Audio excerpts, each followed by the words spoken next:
오늘 본문의 말씀은 예레미야가 1장 1절에서 11절까지 말씀입니다. 슬프다 이 성이여, 전에는 사람들이 많더니 이제는 어찌 그리 적막하게 앉았는고. 전에는 열국 중에 크던 자가 이제는 과부같이 되었고, 전에는 열방 중에 공주였던 자가 이제는 강제 노동을 하는 자가 되었도다. 그래서 전에는 이제는 이렇게 비교하죠. 전에는 참 예배드리러 그들이 모이잖아요.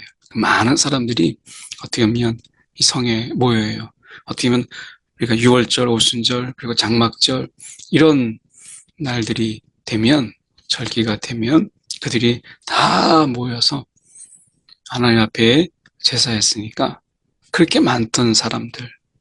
근데 지금은 이제 그 제사를 드릴 수 없는 멸망이 그들 속에 있으니까 적막하게 앉았고, 전에는 열국 중에 하나님이 그들을 크게 하셔서 높이셨지만 이제는 과부처럼 주변에 힘 있는 자들, 그리고 함께할 자들이 없는, 당시의 과부는 신분적으로 굉장히 어려운, 가장 낮은 그런 층에 해당되는 것이 과부였죠. 과부 어린이. 이게 이제 사회에서 가장 약자로 표현되는 것이거든요. 그러니까 열국 중에 크던 자가 가장 약자가 되었고, 전에는 열방 중에 공주로 그렇게 대접받았던 그들이 이제는 강제 노동을 하는 노동자로, 그 속에서 어떻게 보면 이제 강제 부역을 하고, 그리고 노예처럼 그렇게 전락돼 버렸다는 거예요. 그래서 어떻게 보면 이 예레미야가 이 성을 바라보면서, 예루살렘 성을 바라보면서 그 슬픔에 가득한 이 표현을 하고 있는 거죠. 2절에 밤에는 슬피우니 눈물이 뺨에 흐름이요, 사랑하는 자들 중에 그에게 위로하는 자가 없고 친구들도 다 배반하여 원수들이 되었도다. 하나님이 그들을 이렇게 멸망의 자리에 하나님 서게 하니까 어떻게 보면 그 전에 같이 위로하던 위로가 없다라는 것, 하나님의 위로가 없다라는 것, 그리고 어떻게 보면 친구들이 다 배반하여 원수가 되었다라고 하는 이 표현 속에서 이 슬픔이 얼마나 깊은지, 이 외로움과 고독, 이것이 얼마나 깊은지. 그리고 하나님이 사람을 지으실 때 이 함께하기 위해서 지으셨어요. 예수님께서 이 땅에 사람의 몸으로 오셔서 함께하시기 위해서 이 땅에 오셨어요. 임마누엘. 근데 하나님이 함께하지 않을 때, 하나님과 함께 하려고 하지 않을 때 주변에 아무도 없는 외로움이 몰려오고 위로할 자가 없게 되고 원수들로 가득하게 돼요. 하나님이 함께 하실 때 거기에 돕는 자도 함께 하시고 거기에 하나님의 위로가 있는 것이거든요. 유다는 환난과 많은 고난 가운데 사로잡혀 갔도다. 그가 열국 가운데 거주하면서 쉴 곳을 얻지 못하였다. 환난과 많은 고난, 그런 가운데서 그가 사로잡혀 갔도다. 열국 가운데 거주하면서 쉴 곳을 얻지 못하며 그를 핍박하는 모든 자들이 궁지에서 그 뒤를 그를 뒤따라 잡았도다. 이렇게 말씀하죠. 쉴 곳이 어디 있겠어요? 진정한 인생의 쉴 곳은 하나님이죠. 하나님의 품에서 진정한 쉼이 있지 어디에도 우리가 쉴 곳이 없어요. 하나님을 떠난 그들은 결국에는 열국 가운데 흩어져서 어쩌면 쉴 곳을 하나도 얻지 못하는 그런 삶을 살죠. 그를 핍박하는 모든 자들이 궁지에서 그를 뒤따라 잡아도다. 어디에도 그들이 안심할 수 있고 편안하게 몸을 우리가 가눌 수 있는 그런 곳이 없었다. 그래서 4절에 보면 시온의 도로들이 슬퍼하며 절기를 지키려 나아가는 사람이 없으리로다.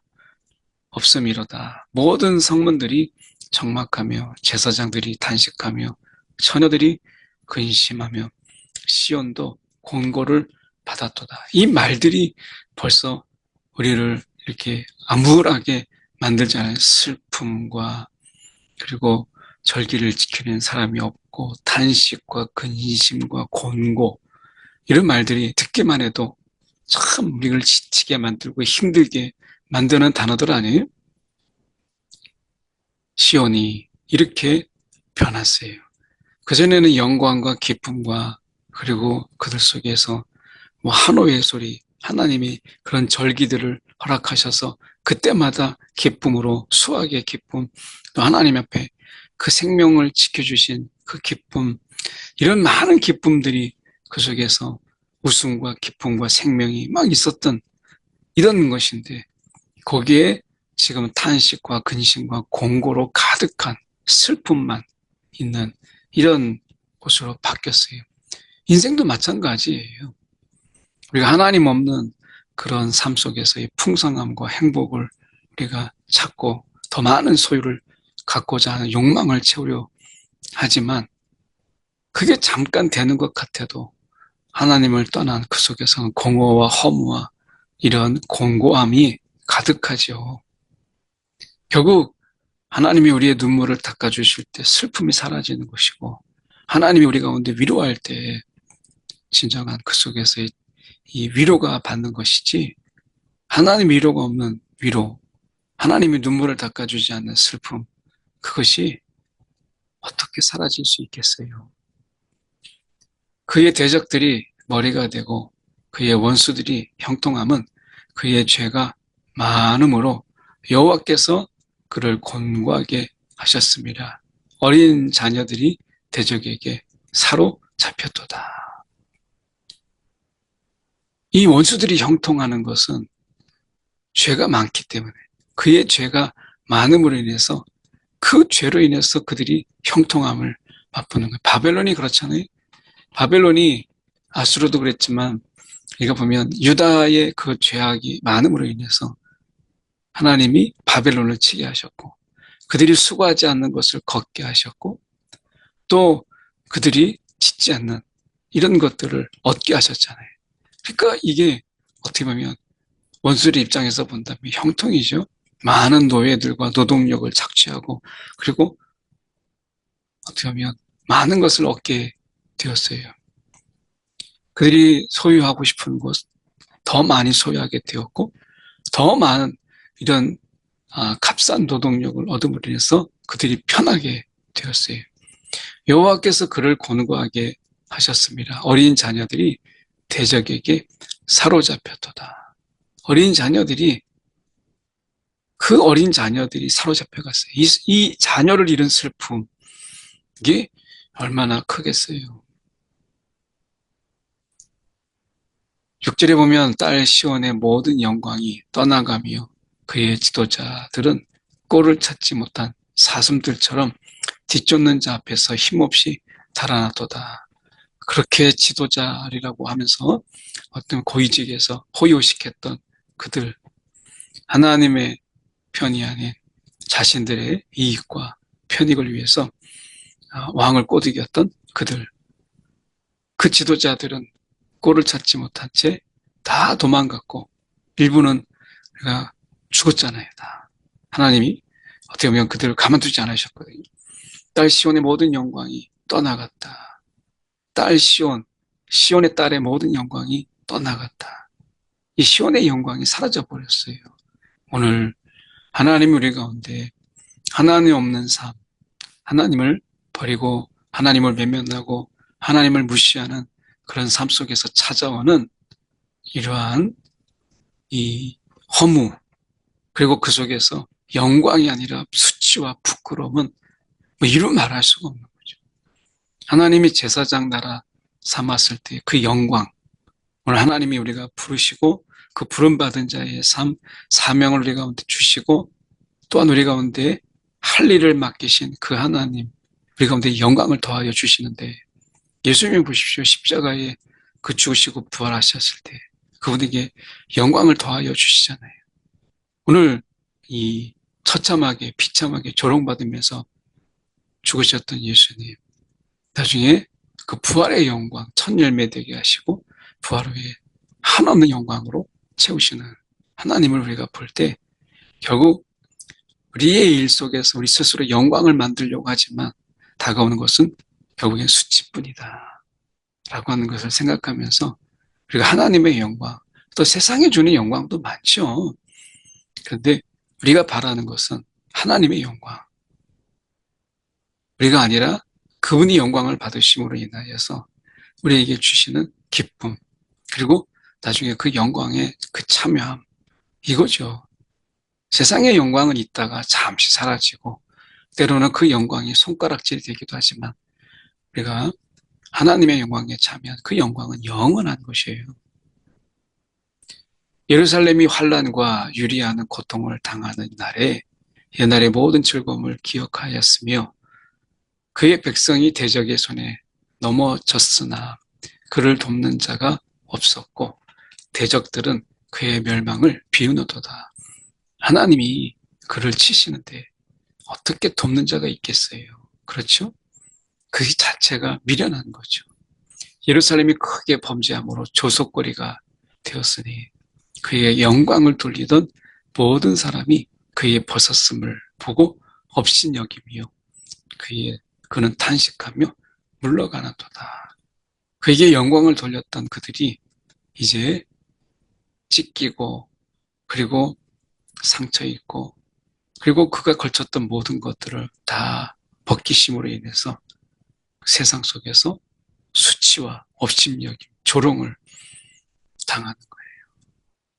이러한 조롱, 이런 업신여김을 우리 대신에 예수님께서 이 땅에 오셔서 그의 옷이 찢기고 벗김을 당하고 채찍을 맞음으로 인해서 우리가 당할 업신여김, 조롱을 주님께서 받으신 것이죠. 오늘 우리가 십자가의 그 은혜가 얼마나 감사한지 주님께서 우리의 대신하여 이 모든 것을 담당하심으로 인해서 우리가 하나님의 자녀로서 이 땅에서 살아가는 거잖아요. 이 은혜가 얼마나 커요. 그의 더러운 것이 그의 옷깃에 묻어 있으나 그의 나중을 생각하지 아니하며 그러므로 놀랍도록 낮아져도 그를 위로할 자가 없도다. 여호와여 원수가 스스로 큰 체하오니 나의 환난을 감찰하소서. 예레미야의 탄식과 어떻게 보면 부르짖음이잖아요. 나의 환난을 감찰하소서. 우리가 당하는 건 비록 잘못했지만 하나님 우리가 이렇게까지 그리고 원수가 큰 체하오니 하나님이요 우리를 이 환난 속에서 감찰하소서. 우리를 불쌍히 여기시고 우리를 주님이 생각하여 주옵소서 라고 예레미야가 정말 애통함으로 그의 탄식 속에서 말하고 있는 것이죠. 대적이 손을 펴서 모든 보물을 빼앗았나니 주께서 이방인들을 막아 주의 성에 들어오지 못하도록 명령하신 그 성소에 그들이 들어간 것을 예루살렘이 보았나이다. 지금 이 예레미야가 어떻게 보면 하나님 앞에 이렇게 이제 어떻게 보면 그들에 대해서 하나님이 그들에 대해서 이 긍휼을 베풀어 달라고 간구하는 것이죠.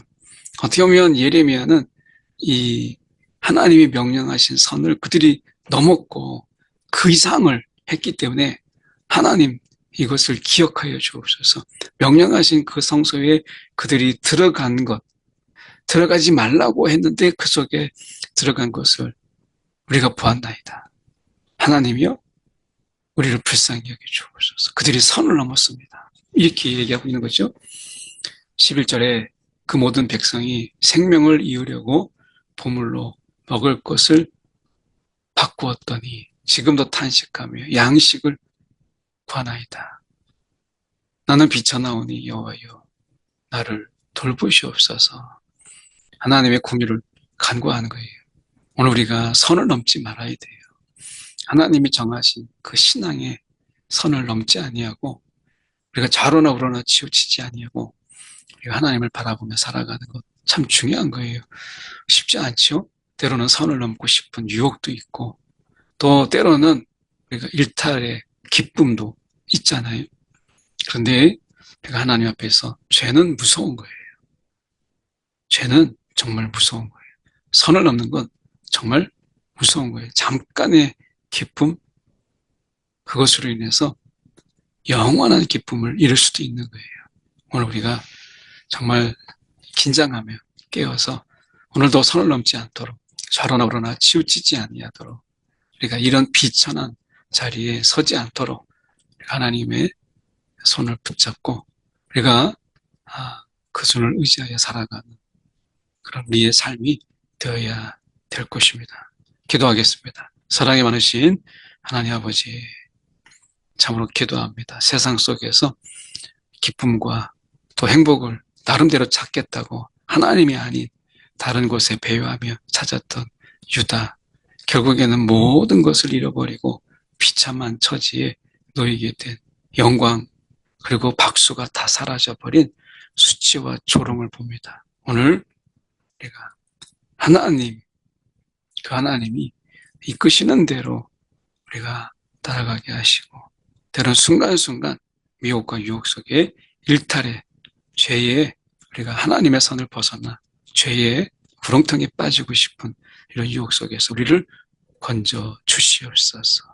오늘도 우리를 불쌍히 여겨 주시옵소서. 살아계신 예수 그리스도를 받들어 기도드립나이다. 아멘.